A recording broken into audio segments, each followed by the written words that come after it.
Okay, so hello, my name is Muhammad Taufiq. I am from University of Malaya, and uh,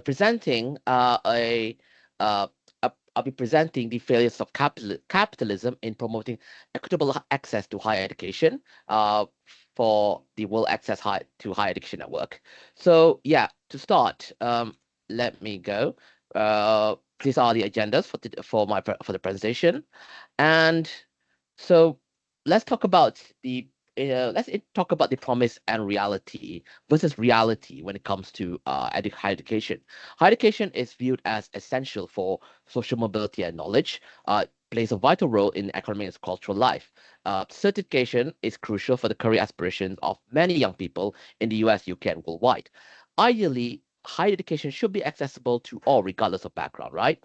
So this presentation argues that contemporary capitalism and political trends worldwide create barriers that hinder equitable access to higher education. So let's talk about the financial squeeze, right? Um, in the US context, since the 80s, numerous universities in the US are grappling with significant financial challenges, with only a few handful well-endowed institutions unaffected. This was caused due to the rise of the right wing, and thanks to Ronald Reagan in the 1980s. A major factor contributing to this is the reduction of public funding for higher education since the 1980s. It can be linked to a crisis in federal state finances, with the aid of right-wing institutions, championed by President Reagan. He waged a crusade against publicly funded education. Even as California's governor, Reagan slashed millions from the University of California's operating budget and explicitly encouraged universities to impose tuition fees or require loans for those who cannot afford to pay. Um, so in your to elaborate more, in response, most colleges and universities have dramatically increased tuition fees, forcing students to take on heavy debt. This puts into question access for young people from low and middle income families. If families between 100,000 and 200,000 annually are squeezed by the soaring cost of attending elite US colleges. At approximately 150,000 of pre-tax household incomes, families are expected to pay around 20% annually for tuition, rising to 61,000 at $270,000 income. So talk about the UK context, right? Before the 1990s, universities in UK were seen as a universal good, with low fees compared to that of mainland Europe. However, the UK universities have faced a financial crisis since the 80s. In 1998, Tony Blair's Labour government introduced tuition fees of 1,000 per year. It was a politically sensitive pass with a narrow majority. This policy shifted a significant portion of university education costs to students. Analysis indicates that tuition fees will need to rise to at least $12,500 annually for universities to break even. Yet, the fee has been frozen at 9,250 since 2017. Um, and explain more in the UK context. If investment kept with inflation, funding would have been around 12,000, 30,000 pounds. But the current system heavily burdens graduates. Well, sorry about that. Um, who pay 84% of the cost of university degree, while the government pays only 16%. The UK is increasingly an outlier within the OECD in this issue. This causes financial strain, which is eroding the quality of student experience, leading to crowded lectures and less well-equipped labs. Now, why is university seen as a business? Let's look at the rise of the neoliberal model, right? Now, in the UK, US and UK universities are shifting from public service to resemble private enterprises due to declining funding and neoliberal ideology. Managers aim to make institutions more like profit-driven corporations, emphasizing market discipline. This transformation leads to precarious job conditions for most teachers, going low pay and reduced job security, which affects tenure a lot. Power has increasingly shifted to university managers, whose numbers and salaries have increased a lot. Universities are now part of a global ranking system where prestige impacts funding. This trend reflects the growing influence of private businesses within academia, paralleling the state's involvement in private enterprise. And this led to the privatization of knowledge. Within the neoliberal university framework, academic work is increasingly viewed as directly productive labor that generates profit. Knowledge produced through academic efforts is progressively being commodified through mechanisms such as patenting, licensing, and copywriting that benefits both universities and associated private enterprises. Faculty members face heightened scrutiny and qualifiable educations. Therefore, external funding has become primary measure of the academic value. This stands in stark contrast to the vision of a democratic university, which educate knowledge as a common good. So, let's talk about the political interference and ideological control. Um, Recently, as Trump returned to office, the Trump administration has launched a campaign targeting U.S. universities. He's punishing institutions and for support anti-Semitism and anti-white racism, such as DEI initiatives. The real targets, though, are academic freedom and freedom of speech. Mostly of this is financial attack with political motivations. Universities supporting research of speech against the administration's preferences face investigations and frozen or cut federal funding. So researchers receiving US funding have been sent surveys recently asking about their involvement in projects related to climate action, environmental justice, diversity, equity, and inclusion, DEI, and of course, defend against gender ideology. The administration also seeks disclosure of ties to entities associated with communist, socialist, or totalitarian parties and funding from countries like China, Russia, Cuba, Iran. This ideological context is described as unprecedented. The Trump administration is in complete violation of the First Amendment in regards to its crackdown on higher education. Trump administration also revoked Harvard's ability to enroll international students lately, stating that thousands of current students must transfer or leave the country. This was presented by Homeland Security as Harvard being held accountable for fostering violence, anti-Semitism, and coordination with the Chinese Communist Party, though we don't know whether it's true or not. The threat stems from demands for information about foreign students who might be implicated in violence or protests. Harvard's certification in the student and exchange visitor program has been revoked. Sorry. And then, yeah, sorry. Okay. Oh, wait a minute. Go back. Okay, so students involved in pro-Palestinian activism in America have faced detention by immigration authorities. The likes of Mahmoud Khalil of Columbia and Rumeisa Ozturk of Tufts University were detained over a month without being accused of criminal conduct. They were arrested for speaking out against American corporate and federal complicity in the ongoing genocide of Gaza, a genocide which is defined by the Lemke Institute of Genocide Prevention. Lawmakers describe these tensions as a national disgrace, part of crackdown on immigrants, and constitutionally protected free speech under the Trump administration. Well, maybe see this as similar to that of an authoritarian state. Now, the Trump administration's anti-DI agenda and funding cuts impact research collaborations across the Pacific, where I am at right now. Australia's leading universities and the Australian Academy of Sciences are alarmed by these developments and are seeking greater collaboration with Europe instead, and deeper ties with Asia as well, especially Singapore and Japan. On the global context, the US is Australia's largest research partner, right? So these policy changes introduced by Trump have led to the US to suspend or terminate research grants with 6 of the 8 members of Austria's leading group of universities. Also in Europe, Ghent University, for example, are concerned about developments in their U.S. higher education under Trump. They are one staff of not to collaborate with U.S. colleges over sensitive risk and advise storing data in internal servers instead of using a U.S. server. So let's talk about classism right now. Now, when it comes to Oxford, where I'm speaking at, where we are all at right now, class issues are frequently being sidestepped despite assertions of enhancing accessibility.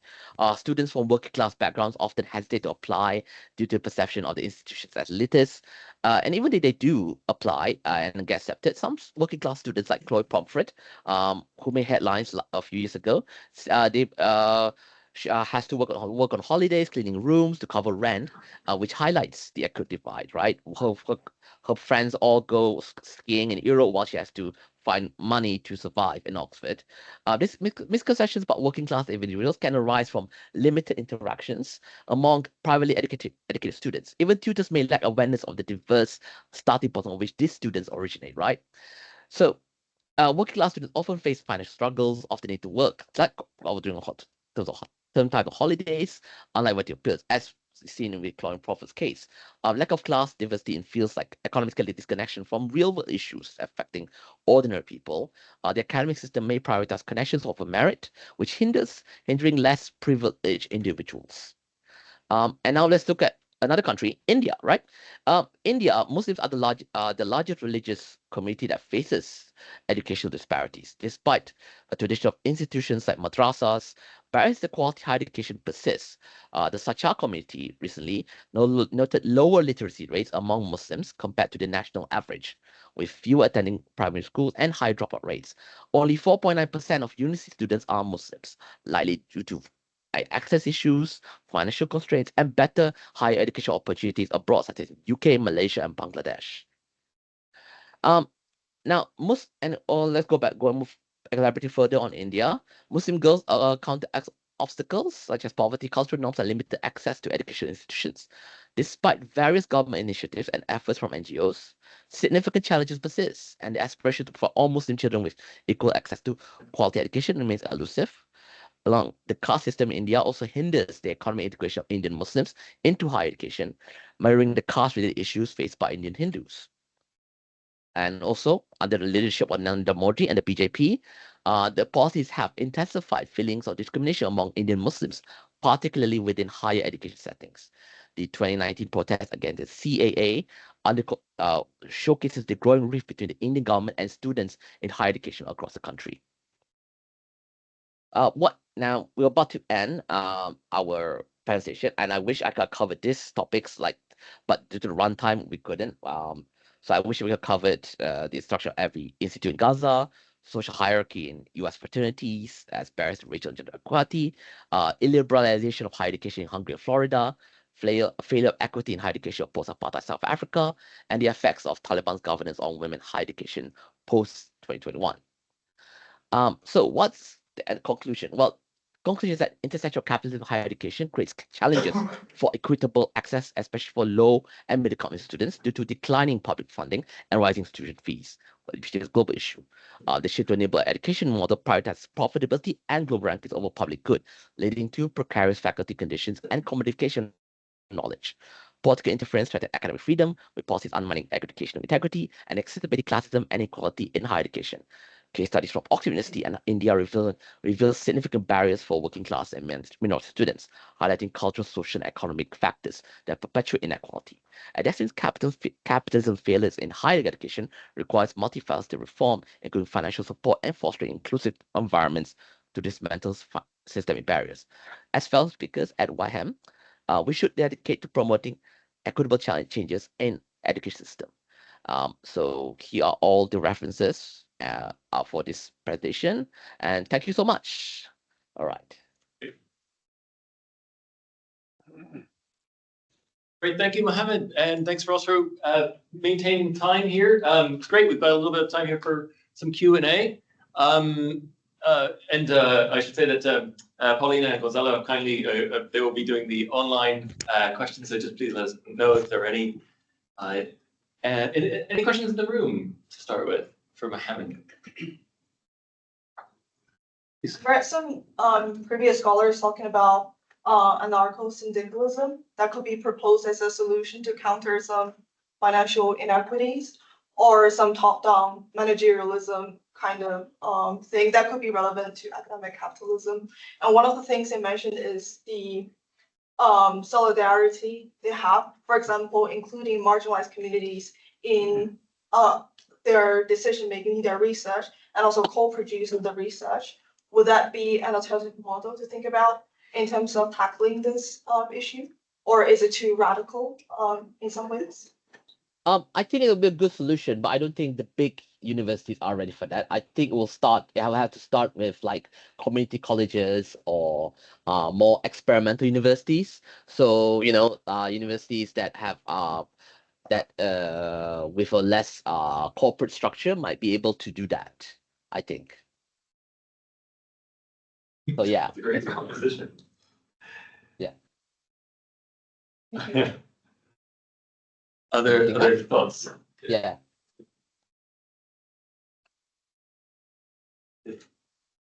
It's quite a string of global events that you've brought together into one very large critique there.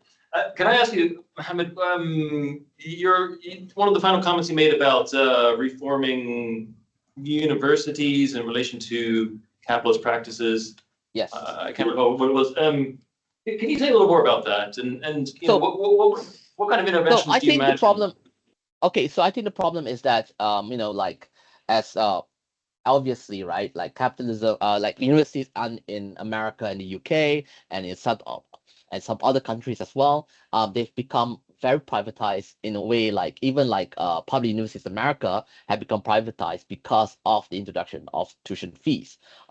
So in the US, right, under Reagan, when Reagan was governor of California, he planned his response to the anti-war protests in Vietnam was to plan to de-radicalize the University of California model by turning it into private ventures and with based on solely on endowments and corporate funding. So that's what has so and then when he became president, he decided to make that a federal plan for the universities, right? So now instead of universities focusing on various fields or trying to educate as much people, it's become a very universities have to be very selective in which departments that would generate enough profit for the university. A lot of focus on STEM. The humanities are being downgraded. Now a lot of American students, they have student debt issues. And so yeah, a lot of the and so money plays and so the university have become like money has been playing a role in the concept of the American university for almost 4 decades, for pretty much 4 decades now. And we might see, and we are seeing that also starting to see that with the UK, starting with the under Blair, right? Like more nowadays, more UK universities are also focusing more on STEM over humanities, or try to diversify their institutions, still focusing solely on the department that's gonna create jobs for graduates. So yeah, that's what it means. That's the neoliberal model in a way. Yeah. Certainly a new interpretation of neoliberalism. Yeah. We have time for, I think, just one more question. One of the modules I think I wrote for the way here is about public policy, right? It's public higher education, as you know, higher education is public good. And one of my main foundation was built on Martinson's paper that higher education should be seen as a public good. Do you think that this is a bit too idealistic? I mean, there's this neoliberal trend of higher education as a commodity in the West, especially, where a lot of universities are selling, so-called Mickey Mouse degrees. But do you think this is a trend that's gonna just continue forever and ever? And Well, maybe- I think, yeah, that's a good question. Here's the thing, right? I think there's gonna be I think one thing about the current wave of AI. There was a recent article, right, about how AI is everywhere in universities, right? Every student use AI, even professors use AI. There was a recent lawsuit. A student caught her professors and entire department using AI to mark for all of the courses, all the textbooks and everything. So she sued the university and demand a return of her university fees, because what's the point of paying high university fees when everything is being done with AI? So I think that eventually the contradictions of high university fees and AI-driven education will come at each other like a car crash, right? And so if the universities want to focus on AI in education, AI becoming the focus of education, then they might have to lower the university fees, because people are and so we might see this kind of how do I say it, right? Like this kind of model where AI-based a movement for fee reduction based solely on the fact that universities are not universities are not focusing on humanizing its education anymore. Thank you. Okay. Great, thank you. Good question. Yeah. Okay, so thank you, Mohammed Morshidi, We were out of time for the Q&A. We're going to move to the next presenter now.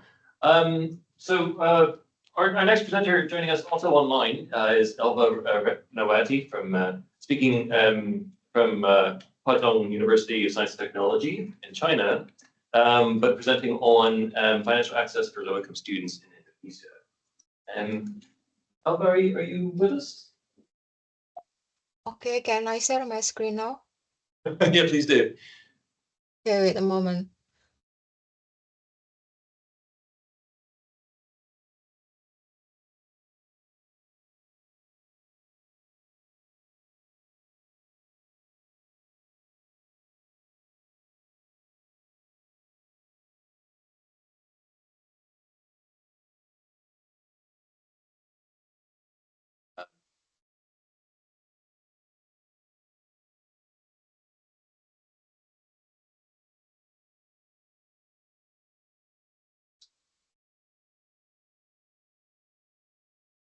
We're not seeing anything yet, Elva. Are you still working it out?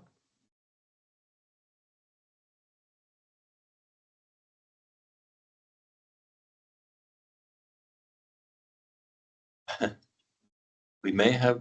Elva, are you still with us?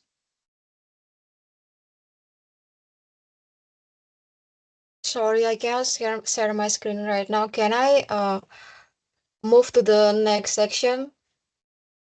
Would you like someone else to? You like the next Yes. presenter to go? Yes, to substitute me. Let's ask Sabo and Logan if they're ready to present. Okay. Yeah, sure. Sabo, are you? It doesn't. Can't tell if they're. Yes, I Yes. can go ahead. Would you be happy with that? Okay. Yeah, let me just try and share. Yes. While you're okay, you go ahead and share, and I'll just say that Sabo Halita joining us from Nelson Mandela University, and Logan Cochran joining us from Hamad bin Khalifa University in Qatar. And so they're speaking together on aid to higher education during the SDGs. Sorry. Yes, please. This is not. Okay, can I go ahead? Yes. I just wanted to just highlight, Logan was supposed to be here, but he's sitting in some interviews at his university, so he couldn't be here. Apologies for that. Thank you very much for giving us an opportunity to speak about our research, one of our research projects. Just wanted to mention briefly, Logan and I have been working for almost a year and a half now on different research projects, very much looking at the trends in aid to higher education to either groups of countries or specific countries. We've looked at aid to higher education during the first half of the SDG implementation, looking at the types of aid, the politics of aid. We have looked at, done some research on trends, historical trends in aid to higher education in Palestine to try to make sense of, what we can expect once rebuilding of higher education in Gaza is possible, and all kinds of other things.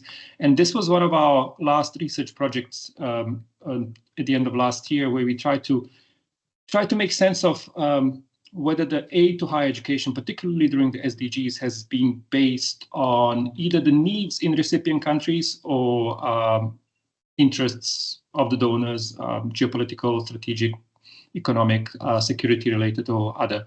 And so I'm going to briefly speak about some of our key findings in this paper. Just also please bear in mind that there's so much in the paper that I can't really highlight here because I have only 15 minutes. Research focus of the specific paper that I'm going to talk about, is looking. We are looking specifically on aid to higher education during the first 7 years of the SDGs, 2016 to 2022.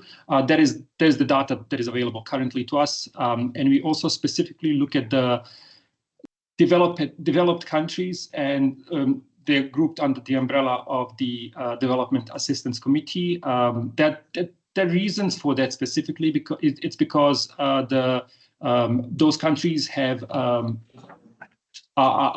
part of the broader global community that have endorsed the SDGs, but also those are the countries that specifically speak, when they talk about aid and the provision of aid, including the aid to higher education, they specifically speak about supporting countries in need first and supporting those furthest behind first.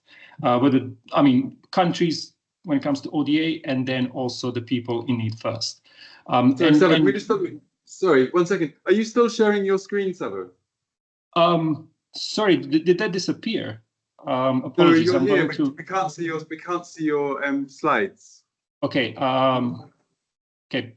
If you can just tell me whether you can see them. Yeah. That's much better. Perfect. Apologies for that. Great. I don't know what happened. Must have clicked something.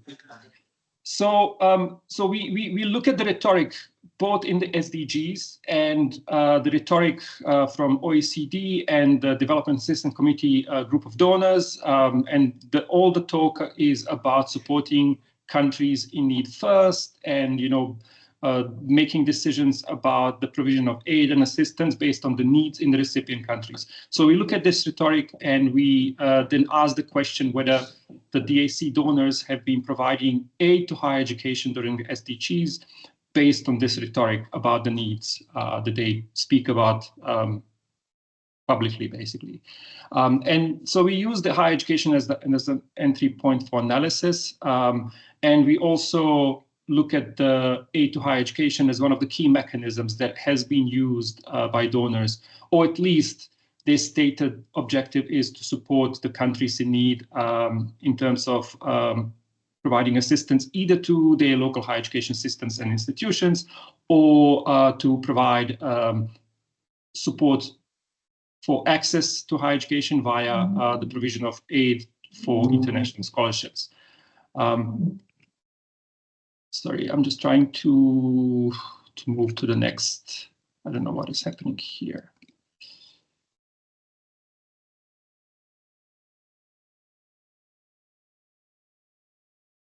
Okay, I should be able to do it now.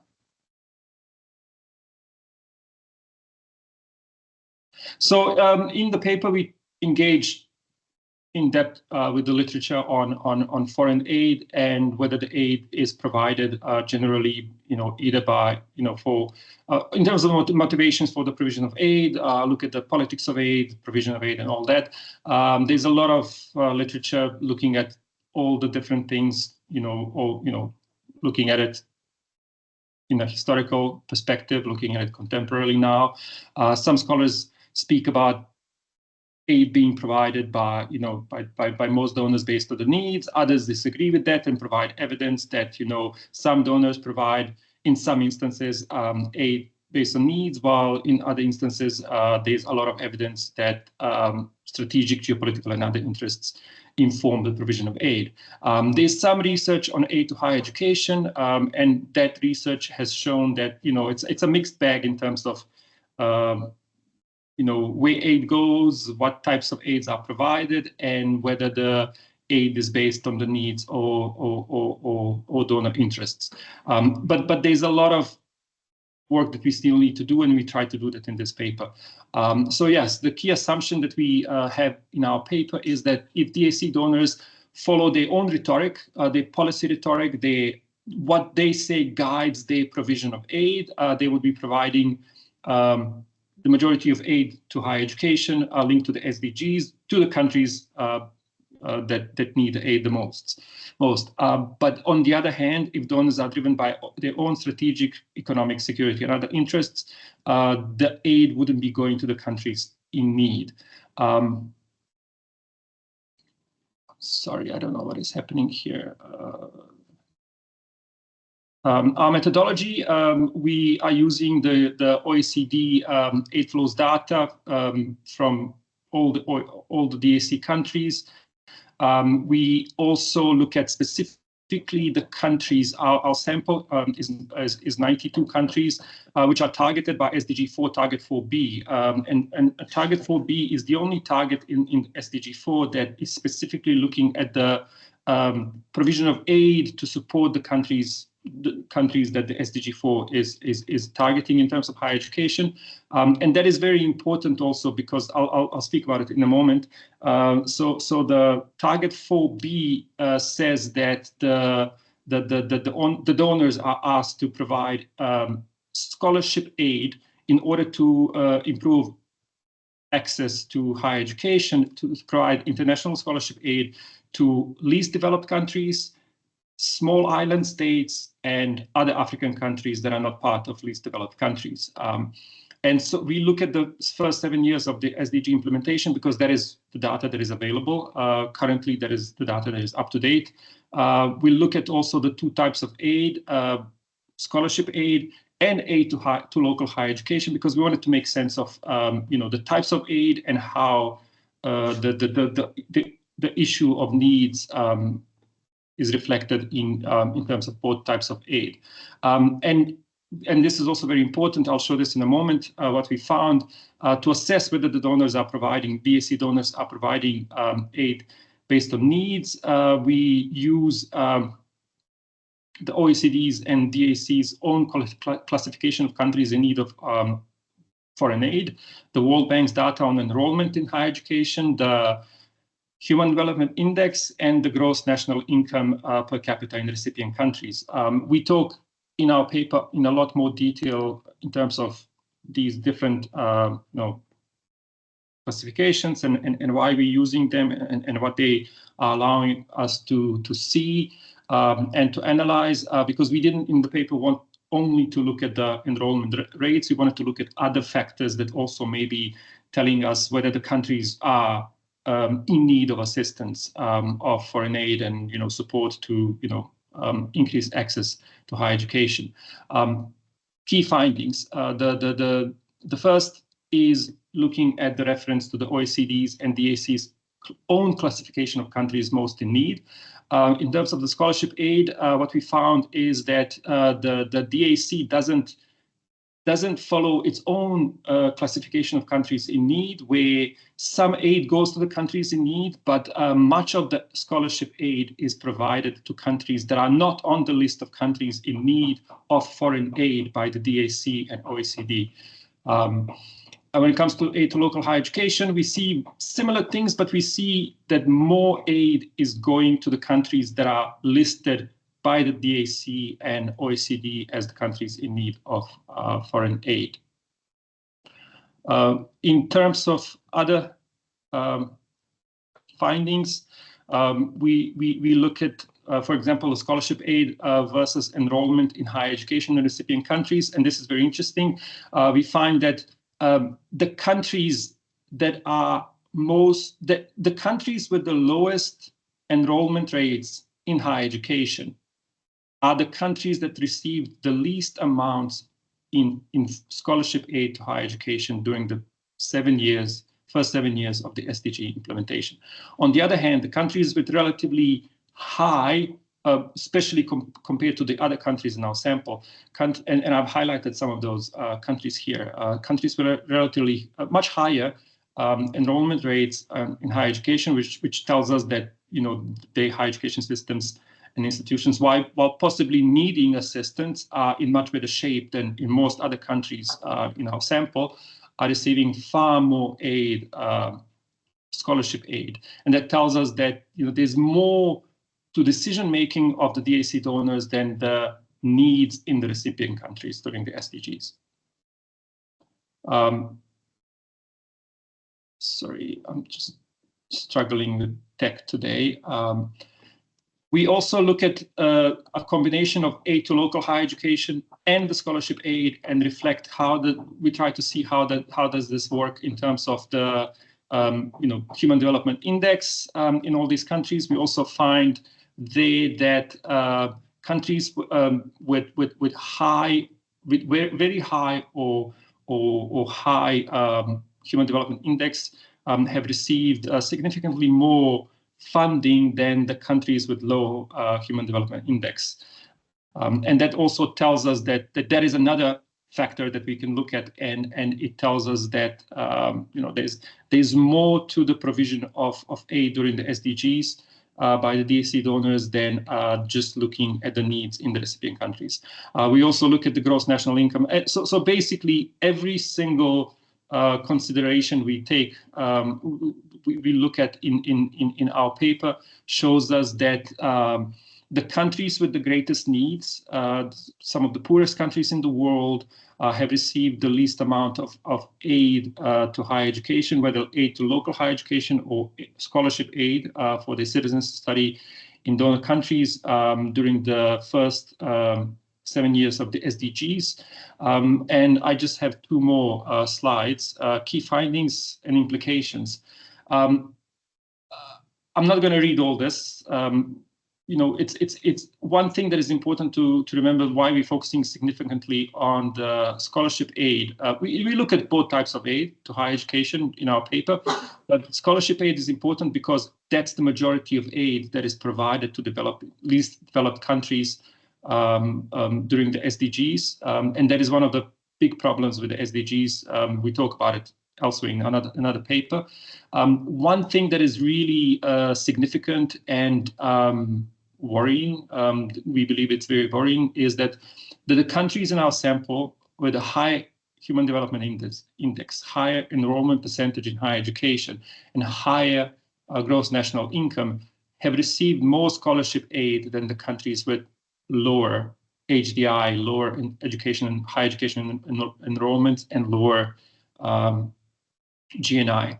And that, to us, tells us that the donors, by and large, the countries that provide the majority of aid to higher education, have not been driven by their own policy rhetoric to support countries in need and to support the countries further behind first, which is also the rhetoric of the SDGs. We see some differences between the scholarship aid and aid to local higher education, but overall, we see that there's a significant problem.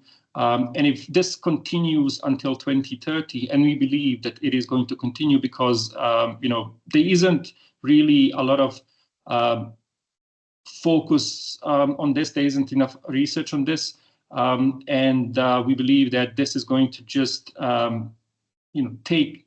It's not going to, so the SDGs in terms of higher education, in terms of what target 4B was trying to achieve, none of that is going to be achieved, and the inequalities that existed before the SDGs are going to be even bigger by 2030. So sorry. And one last thing that I wanted to highlight is that one of the findings that emerged, something that kind of like happened as we were thinking about this and looking at the different countries in our sample, is this problematic selection of and grouping of countries in the target 4B in the SDGs. Looking at grouping least developed countries with small island states and other African countries that are not part of the least developed countries is highly problematic, because you are grouping some of the fairly developed countries or countries with significantly higher enrollments in higher education to countries that basically don't have functioning universities whatsoever and need so much more assistance.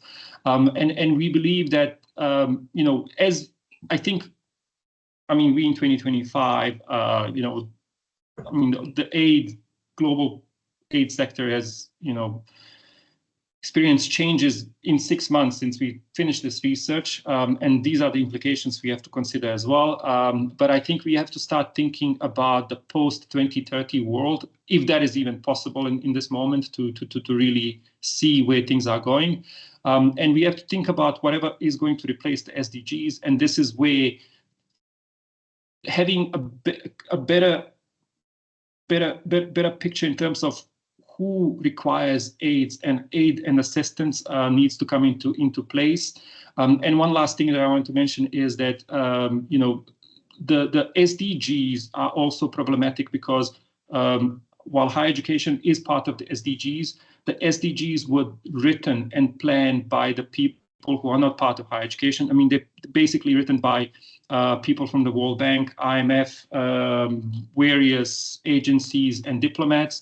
Higher education was very late. I was part of the initiatives that we were trying to influence the SDGs and the focus on higher education, but we were very late. We didn't know how the politics behind the SDGs and negotiation behind the SDGs works. And I think we have to wake up as the sector and be there when they talk about higher education so that we can actually talk about these issues and the problems and make sure that higher education is properly considered in the next plan so that some of these problems that we are talking about in this paper are not experienced in the future.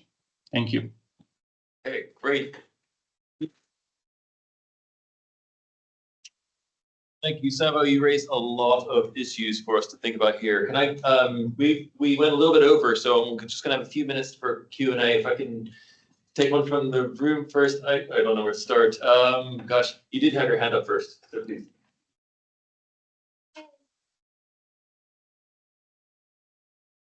Relationships between the donor countries and the recipient countries, and if in the future SDGs, if the maybe the different stratifications of the countries like China supports for the like the African countries or Latin American, while the Western countries they may support like the less developed countries in the in Europe, like maybe be more justice and equitable. Thank you. Okay, Savo, did you catch all of that? I didn't hear the first part. Sorry. So the first part was reciprocal relationships, and in relation to particularly China, is it? It builds through more less like the distance among the power, less differentiations among the powers of a donor and the recipient countries. Yeah. So can power dynamics be transformed? Is there an alternative to sort of the asymmetries that we see in aid? That's a very important question. I mean, we talk in more detail in this and other papers about, around politics of aid and, the different trends. Generally, research has shown aid, not just to higher education, but more broadly foreign aid, official foreign assistance is very much politicized by all countries, not just the developed countries. All countries utilize foreign aid for their own benefit, first and foremost. Even the aid to higher education, the scholarship aid, international scholarship aid is used by many countries to for various reasons to attract what they call the best and the brightest to their countries because they need the workforce I think we need to talk more about this and how the foreign aid can be transformed. Some people talk about decolonizing foreign aid. I think we need to talk more about that and what that entails, what it means. But I also think that currently we in an environment where some of the top donors are looking to cut any resemblance of equity in the provision of aid. So I think we need to also consider that as well and where things are going.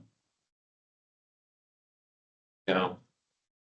Okay. All right. Thank you, Savo.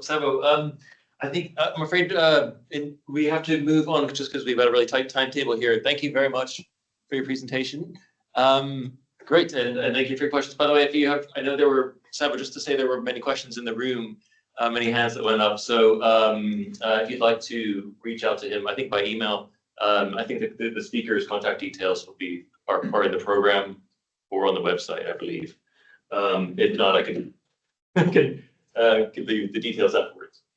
Great. Okay, so we're going to go to our next speaker then. We're going to come back to Elva here. Elva, are you able to share your slides? No, but I have sent my PPT via email. Okay, and who did you send that to? Sorry, Elva, who did you send the slides to? David Mills. Oh, you sent it to David. Well, he's left the room. It can. It's in the chat. No, she can put it in the chat. You can put it in. Can you put your slides in the chat? Oh, wait a moment.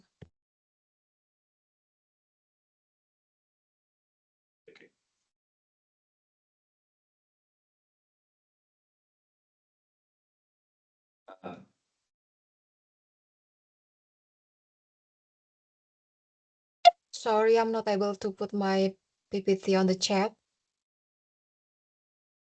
Okay. All right. I might ask you to go next. Are you happy to? Yes. Yes, great. Okay. But I'm gonna try to find David in the meantime, and we will have our next two speakers then come before you.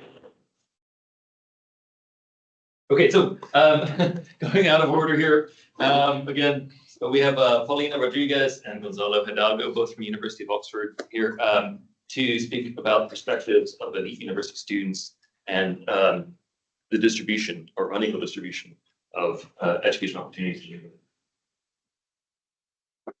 Well, I'm going to start. First, I think I don't want to disappoint anyone. Our research is not precisely about financing equity, but probably it can emerge some questions about that in the end. And my second consideration is that this is a project that is in a very initial stage. It's a project that with Paulina we are piloting. We are trying to make a proof of concept of a particular way to interrogate the student perspective on the distribution of higher education opportunities in England.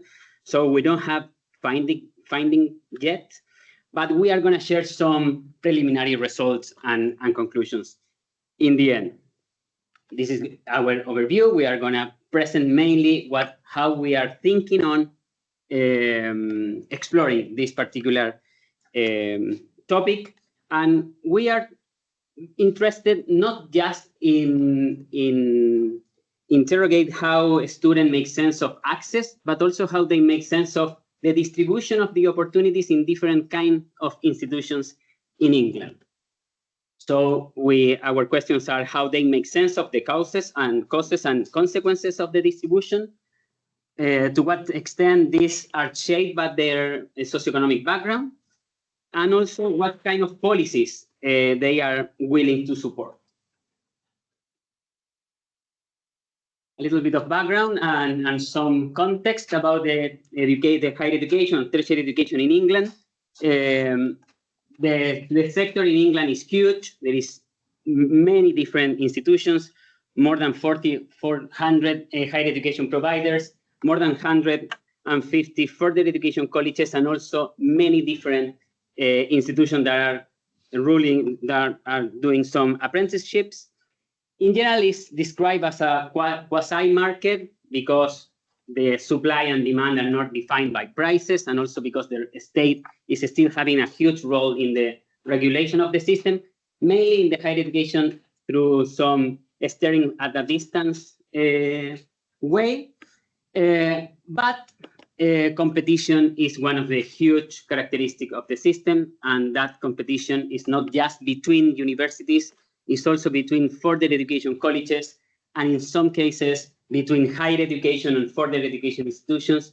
Further education colleges are in a particular difficult position because they have to compete not just with the universities, for example, in the foundation degrees, but also with schools in the post-16 and 19 space. And also because the system is based on the idea of free choice of students, families are also involved in a relationship of competition for those spaces that are more privileged and have more status.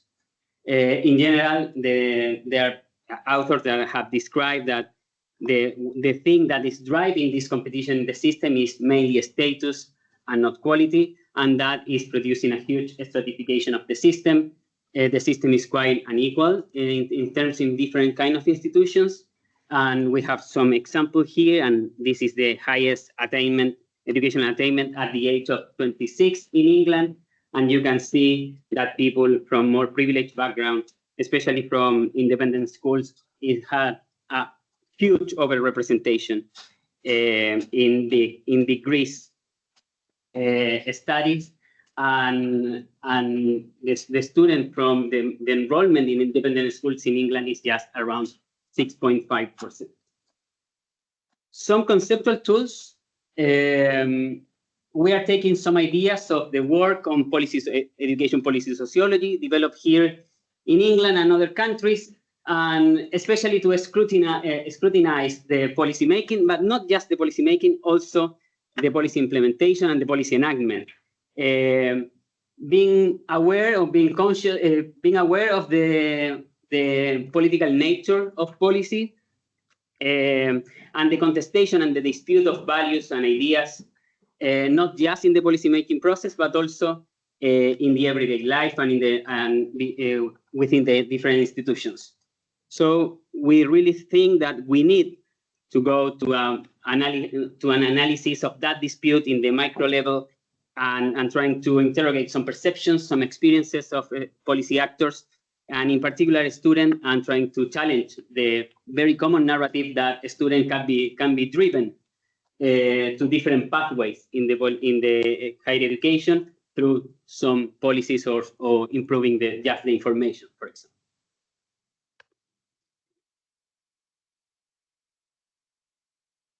So we are also really influenced by the work that has been done in economic inequality. There is like a substantial body of research actually that has investigated how people perceive inequality.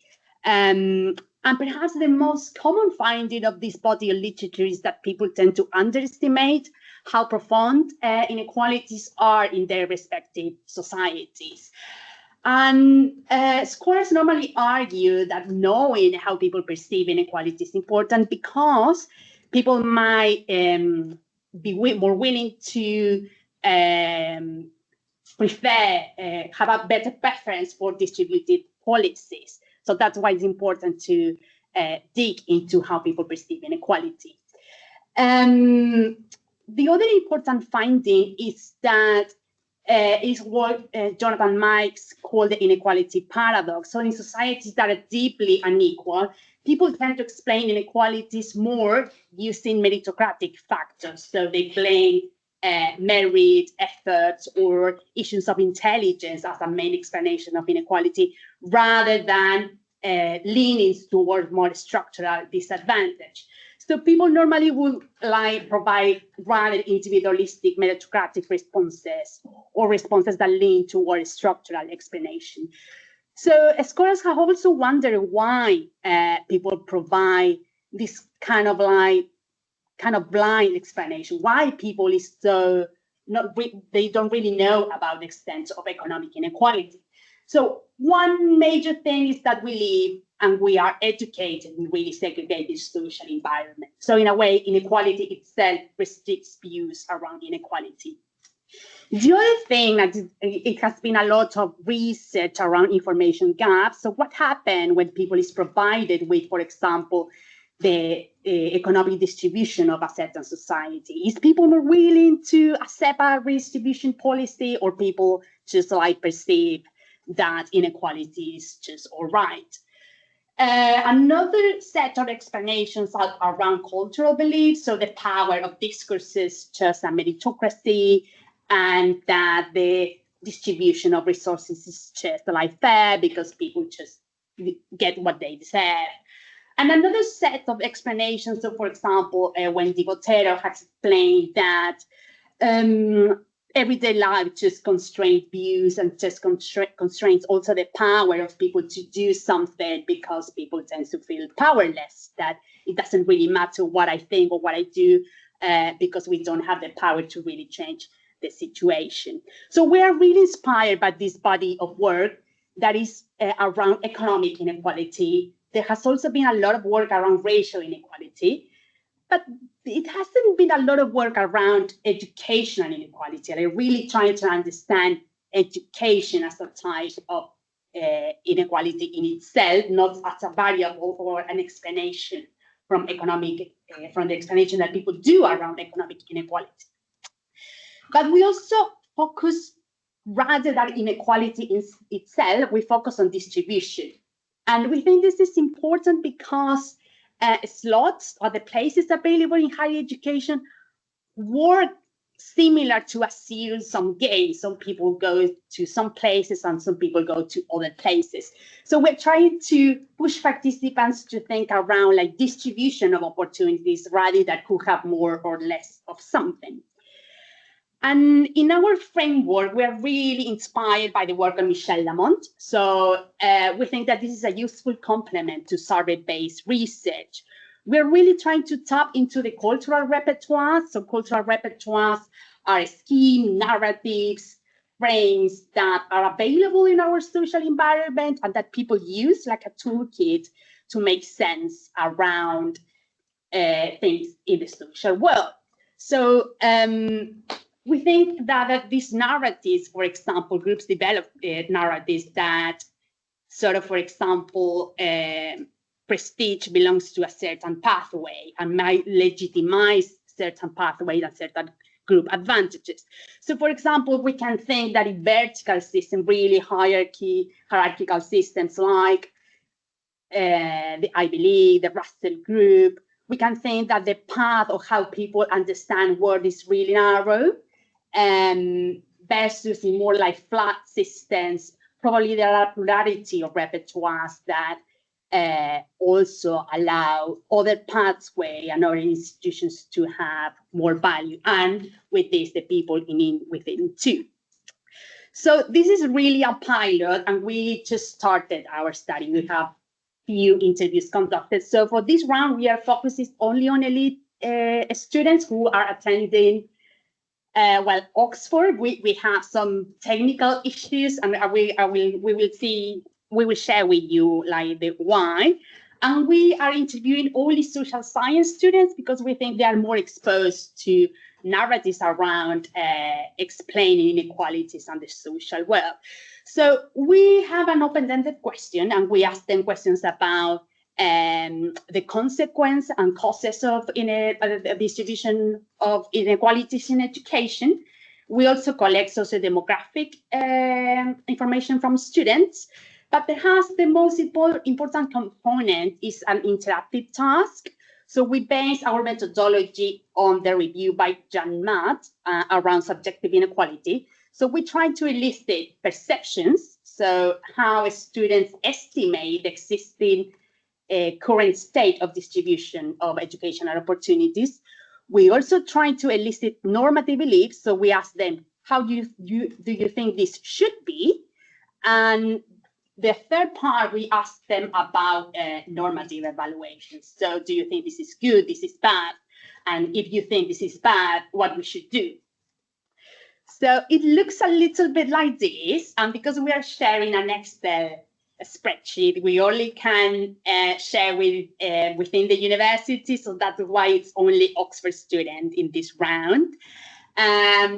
It has resulted in a little bit like a complex exercise for some students. Not all Oxford students understand graph apparently, but we ask them to feel. So we first show them this part and they feel how, and in the cells, what is the percentage of people that they think that receive free school meals, for example, school level, how they are represented in Oxbridge, in the Russell Group, and so on. And then we move to normative beliefs. So we ask it, what do you think how this should be?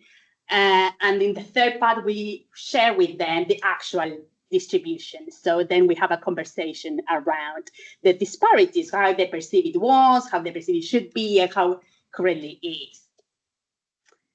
So we have some really preliminary results that we share. Just a couple of ideas. The students are very, very good estimating the participation of free school meals students in the different kind of institutions. They are very precise when in average. However, the participation of independent schools is consistently overestimated in all of the different kind of institutions. In some cases, in Oxford, for example, many of them then think that it's more than 50% of the student comes from independent schools, when it's around 30%, 29%.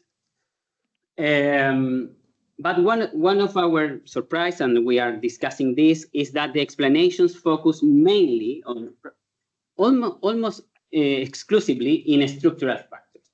They mention that this distribution is the result of financial resources and not having the resources to go to other universities in other cities, for example. The school system and where quality of the schools are one of the main factors that they use to explain why some people go to different pathways, and also being able to have those results that mark the selection in the different institutions, but also some cultural aspect of within the schools and how there are some encouragement or disencouragement of following some particular path. And family is other of the institutions that the student use to explain why people go to different kinds of institutions. And merit and talent is being very absent in their answers so far. We have 9 interviews just so far. So we will see. However, when they discuss what kind of, because of they put the reason before universities, they don't problematize much what the university can do. So when we ask, of course, they support more equal and more fair process of admission, but not very radical changes in the way in which they enter to Oxford, for example. Some implications. When we are planning to have a more comprehensive research in the future with different institutes interviewing students from different institutions and maybe different countries. But our expectation is to support some policies for access to some universities and trying to also discuss or challenge the legitimacy of different pathways and the work in which the people evaluate some different pathways in the country. And some key questions that we have is if information alone is enough to drive student choices, considering the different status, and how to promote equity in higher education access without reinforcing the existing inequalities in the different kind of institutions. That's it, I think. Yeah, it's like a minor thing, because we are really interested in national cultural repertoires following the work of Michel Lamont. We expect to see how this is different across other countries, because we really would like to tap on cross-national comparison. So in systems where the system is more flat, do students think differently about education pathways around other educational pathways, not just like the pathway that they choose? So yeah, I think that's it. We are. Yeah. Right. Okay. Really good. Okay. Questions from the floor, please. By the way, I finally have access again to the team, so I will be taking questions online as well. Let's go to the back there, Mr. Just interested in your finding that your respondents felt said nothing really about merit and talent. What's puzzling me there, these are Oxford students you're interviewing. Does that imply that they felt they got to Oxford not on merit, not on talent? It was all structural. Sounds a bit odd to me. Yeah, I think we need to cross. Yeah, the first part of the interview is about their narrative of their experience and their trajectory to higher education. So we need to cross still, like, how they explain the distribution in more general terms, and with their account of their own experience of coming to Oxford, and probably it's going to be more meritocratic. This is a hypothesis. We need to see the data, but probably there is going to be more meritocratic in the individual narrative and more structural in the explanation when it's related to the general distribution. I just think you need to think, if there is that dissonance, I think you need to think about why it is quite carefully. Yeah. That's polluting your results of the more general questions. I think it's quite similar to what Natasha Wariko had described in her research around admissions to Oxford and Harvard. And she said that students normally support how the current admission system works because precisely helps to legitimize their way into university. And I think we are seeing something that is quite similar. So for other people, structural disadvantages are really important. But the admission system is mostly all right. So we don't need to do, for example, quotas, or the admission system don't need to be radically changed because it's all right. So I think merit gets to be expressed in that like little challenge in how the admission system works. We hypothesize. Can I just quickly follow up with that? I wanted to ask about sort of generational differences. Do you see that this is something that young people of the current moment are exposed to a different discourse around? I noticed young people are very comfortable talking about structural privileges and things like that, and so they're just more conscious of it maybe than generations prior. Yeah, and I think we are surprised by the penetration of Bourdieu. And these are social science students, and they talk about Bourdieu, about cultural capital. So I think, this we think about this around like a new repertoire to make sense. People really leaning toward cultural explanations, towards the importance of knowledge, the knowledge transmitted by the families. And that's a kind of like a strong explanation that students provide, Great. I think we've got time for just another question.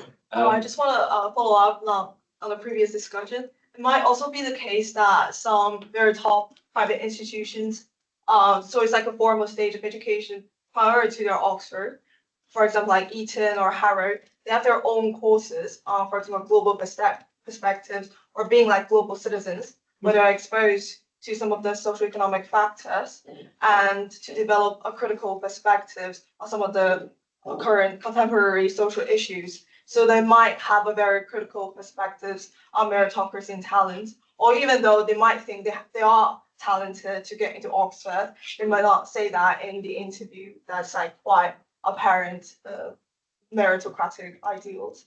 And I was thinking, like Brian Sanders said, he thought education as a class struggle, and he was like promoting comprehensive schools, comprehensive education, and impose like a critic on private education to reinforce social inequality. Do you think, so it's like follow up on a key question, do you think like a former stage before university, for example, by making secondary education more comprehensive and making private and state-run education less stratified, could reduce the stratification or attainment gap in higher education like Oxford? My personal opinion, if we need, yes, I would like to go to for more comprehensive school system everywhere.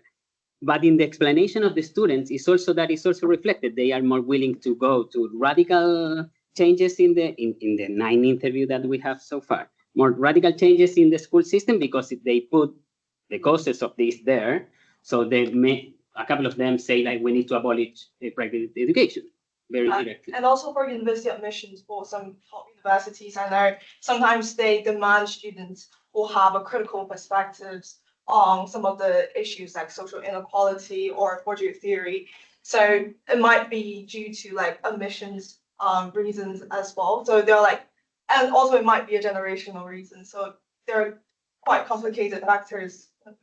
So an institutional filter. Yeah. Yeah. Yeah. Yeah. Okay. Yeah. Good. Okay. This is really fascinating stuff. Thank you. Okay. Lovely. We're going to move quickly on to the last one, Elva.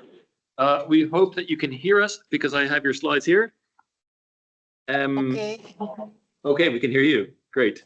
All right. Let's see if.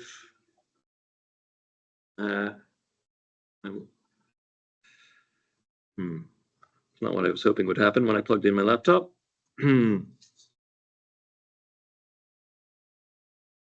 Any chance? Swap screens. Hey, okay. Okay, can I start now? Yes, please. Okay. Good afternoon, everyone. Thank you for being here and thank you for this opportunity. And my name is Alpha. I am from Huazhong University of Science and Technology. And I would like to present my research titled Breaking Barriers, Enhancing Financial Access for low-income students in Indonesian higher educations. And the study explores how we can make higher education more accessible for low-income students in Indonesia. And so let's dive in. Can we move to the second slide? Okay. Okay, higher education is a powerful tool for social mobility in Indonesia because it opening doors to better opportunities. But for low-income students, financial barriers like tuition costs and then living expenses and lack of resources make it incredibly difficult to access and succeed in university. Therefore, my research aims to understand these financial challenges and evaluate how well current support systems like scholarship and government programs are working to promote access and equity. And by identifying these gaps, I can propose solutions to ensure all students have a fair shot at higher education. And move to the next slide.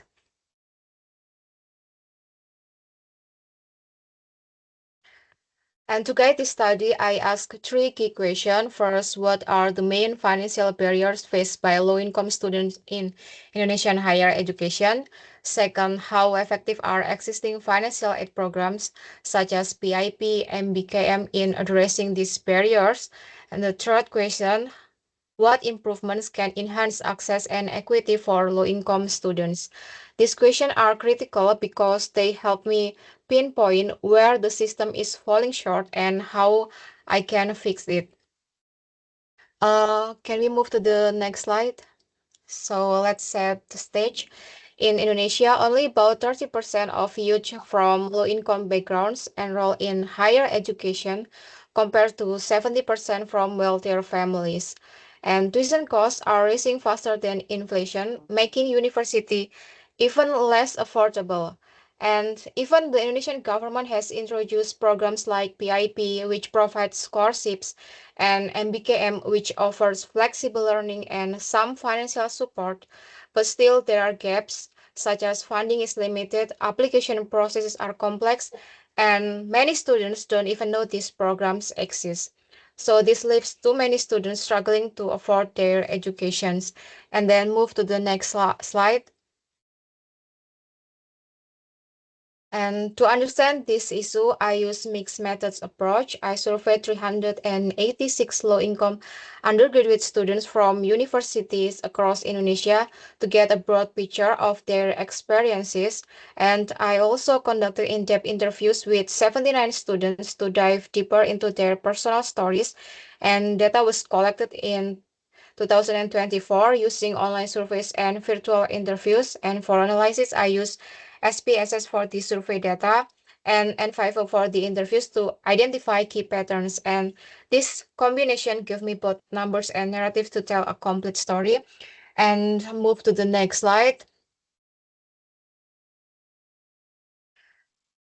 Okay, my findings show that low-income students face significant hurdles. The biggest barriers are high tuition and living costs, with many students also struggling to afford textbooks and reliable internet. And over two-thirds of my respondents reported working part-time to make ends meet, which cuts into their study time. This has serious consequences such as increased stress and then lower academic engagement and a higher risk of dropping out. For example, one participant told me that he worked 20 hours a week just to conference and leaving him exhausted and falling behind in classes. And move to the next slide. So when financial aid works, it makes a huge difference. Students who receive aid reported less stress and better focus on their studies, but there are major challenges such as application process for programs like PIP are often complicated with piles of paperwork that deter students. And then many don't even know there are programs exist due to limited outreach and strict eligibility criteria like rigid income thresholds that exclude students who still desperately need help. And this gap means that too many students miss out on the support they need. And then move to the next slide. And the student interviews brought this issue to life. One participant said that I work nights to pay for school, but I'm always tired and falling behind. And another one shared that I didn't know about PIP until my second year, and the process was overwhelming. And these stories reveal common themes. First, students are forced to balance work and study, leading to exhaustion and anxiety. And many also feel lost without clear guidance on how to access it. And these voices remind us why we need better system to support these students. And then move to the next slide. So let's look at the numbers here. This chart shows that percentage of students facing specific barriers. 82% cited tuition costs as a major issue, and then 75% struggle with living expenses, and 66% lack access to academic resources, and 68% reported conflict between work and study. And these figures highlight how widespread and severe these financial challenges are, impacting nearly every aspect of student academic lives. And then move to the next slide. So what can we do here? First, we need to streamline application processes by simplifying forms and providing clear step-by-step guidance. And then second, we must increase awareness through campus workshops and online campaigns to ensure that students know about programs like PIP and then MBKM. And then the third, we should expand eligibility criteria to include more low-income students who are currently left out. And all of this requires collaboration between policymakers, university, and community organizations to build a supportive financial ecosystem for students. And then move to the next slide. So these changes aligns with Indonesia's national goal of inclusive education.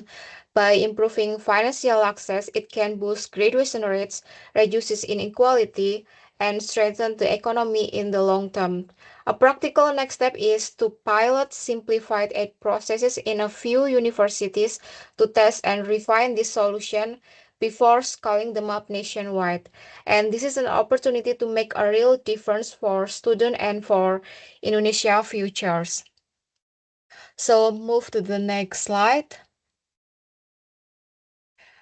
In summary, my research shows that financial barriers are a major obstacle for low-income students in Indonesian higher education, and current aid programs are not doing enough to close the gap. And we need streamlined, inclusive, and well-promoted financial support systems to ensure every student has the chance to succeed. And by breaking these barriers, we can create a more equitable future for Indonesian students and beyond. So let's work together to make higher education truly accessible for all. And then the last slide is that thank you for listening, and I would like to hear your question or thoughts on how we can enhance financial access for students. And if you like to discuss this research further, please feel free to reach out at my email. And thank you again for your attention.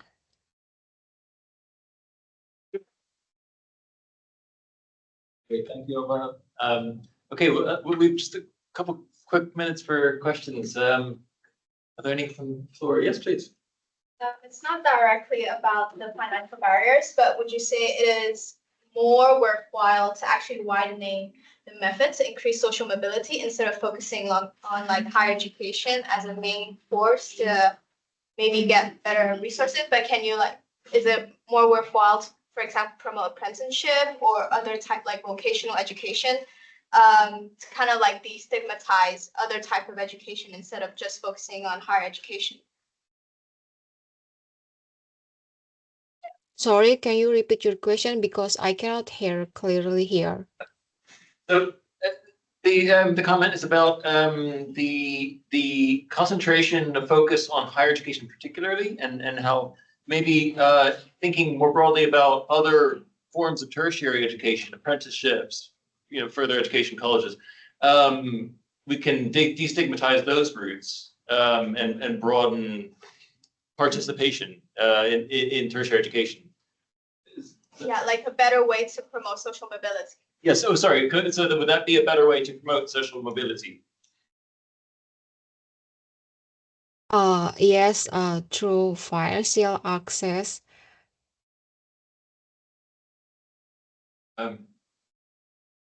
So I guess so. The question is sort of just about to what extent do the participants you're working with, you're reading your research, have a focus exclusively on higher education, and are kind of omitting the bigger picture of the institutions that lead to social mobility.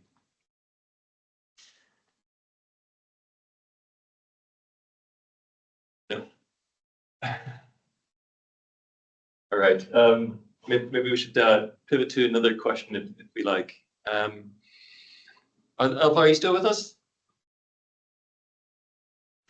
I think we've lost her. Is he? She's muted. Oh, Alpha, you're muted.